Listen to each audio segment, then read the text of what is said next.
Hi friends, সবাই কেমন আছো? আশা করছি ভালো আছো। আর আজকে আমি বানাচ্ছি হোমমেড স্যালাড আমার ছেলের জন্য। তো এখানে আমি ড্রাই ফ্রুটস যেগুলো আছে সেগুলোকে ভালো করে ভেজে নিচ্ছি।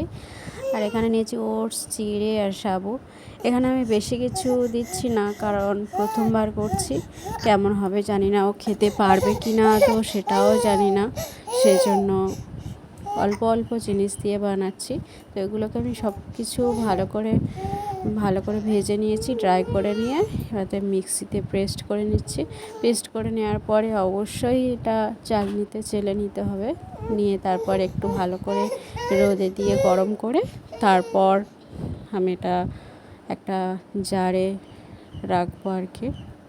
তো আমি এখানে প্রায় সবটাই পেস্ট করা হয়ে এসছে। এখানে আমার সবগুলো ভালো করে গুঁড়ো করা হয়েছে আর খুব সুন্দর হয়েছে এগুলো। আর এর থেকে একটা খুব সুন্দর স্মেলও বার হচ্ছিলো, খুব ভালো লাগছে।